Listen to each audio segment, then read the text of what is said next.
So in the last couple of videos, I've shown you what the restorative approach is and why we sometimes need to have that conversation and what the effect can really be on it. But I wanted to sort of show you in this video through a couple of skits, and the kids are going to help me with that, as to how it can be used effectively and how I can see it often being used. And actually what the kids are telling me, this is the feedback that they're telling me, that this is the main problem and how they're feeling about it. So here I am, I'm going to be the teacher, the kids are going to be an example of what you might hear in the classroom when you're going to be using this restorative approach, not for the mild version, but for the more complicated version. And this is what it looks like. And although it might not happen straight away, this is, you're wanting to have that restorative approach. Okay, here we go. All right, class, so if we've got 1,368, what we're going to use is we're going to use a chimney sum in order to do this. Now, hold on a minute. What just happened there? Whoa, whoa, whoa, whoa. Take yourself out. Take yourself out. On you go. On you go. Are you okay? No. Right. Okay, that looks really quite sore. Do you want to go and get a wet paper towel and just pop it on your cheek just now, okay? And just you have a little bit of time, okay? Right, super. So after a little bit of while, I've managed to get the injured party resolved, and then I've gone over to the cam corner and asked the other child to find out what happened using the restorative approach. And this is again how some people might use it, and I'm just going to sort of see if we can figure out where it could be improved upon. Okay, so Orla, that wasn't great. That, are you calmed down a little bit now? Yeah. Right, okay, that wasn't great, was it? Wasn't a good decision there? Yeah. Mm-hmm. Can you tell me a bit more about what happened? Well, she was being really annoying because servant, and then I sort of lashed out a little bit. Mm-hmm. Okay, and so your thoughts at the time in talking about that she was annoying you? Yeah, well, What was going through your head? just trying to get her to stop doing the noise. Right, okay. And what have your thoughts been since we've had a little think about it? Oh, maybe I shouldn't have hit her, but she was being a bit annoying and she wanted to stop it when I asked her. Mm-hmm. And do you think that, obviously hitting is the best idea? No. No.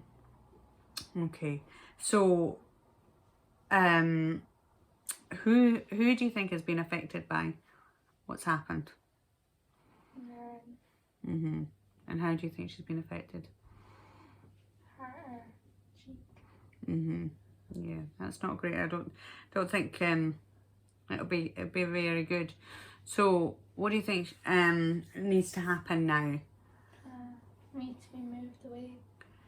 So you think if you and Mirren are moving away from each other, then you'll find it less annoying. Is that something that you struggle with? Yeah. Mm-hmm. Right, so maybe if we move Mirren away, that'll be better. Okay, well that's what we'll do, and then hopefully things will get better. Okay, but we don't do those kind of things. Okay? Yeah. Yeah. All right. Anything you'd like to say? Sorry. Yeah. Okay then.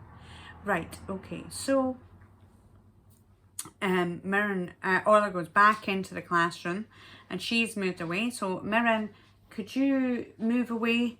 If you can move seats, if you can move over there, that would be great. Okay. Now, I'm going to have a conversation that Mirren's now been moved, and this is often not the opportunity that's given always. I've checked that she's okay, but in my eyes, I've had the restorative conversation and Mirren has been moved away, so the solution is, and the child has said sorry. Okay? Issue is they've said sorry to me and not said sorry to the other person. So Mirren, this is obviously often a conversation that doesn't take place. But how do you feel about the whole situation? How do you now feel that Orla was taken away, the conversation was had, you don't know what that conversation was, but then she was brought back and then you were moved. How do you feel about that? I don't feel really safe. Okay, can you tell me more about that? Well, I mean, I was hit in the face. It really hurt, and she's not that far away from me, so I could just be like talking to myself or something, and she could just get her temper up again. And go for you again. Do you feel there's any sort of resolution that's been made between you and Orla? Resolution means that it's been solved. No, not really. Why not? She's not said anything to me, not sorry or anything. Right. Okay. And do you feel that you could go up and speak to her now and say, you know, are we friends again or anything like that without any repercussions? No, I don't think so. I don't think I feel safe enough. And even if she doesn't hit me again, it could put someone else in danger. Okay.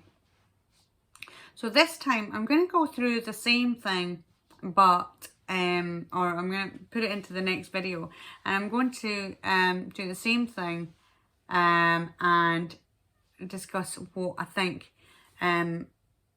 is the missing part of it. Okay.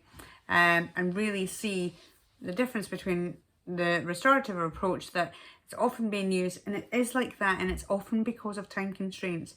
There's time constraints, there's communication, there's all these kind of things, and it is a real struggle. And whether that person is another child, or whether it is the adult in the room, or a PSA, or another adult that this has happened to, it's often the case where there's gone a restorative approach, and then but it's not absolutely concluded. So I'm going to talk about it in the next video, and hopefully that will help.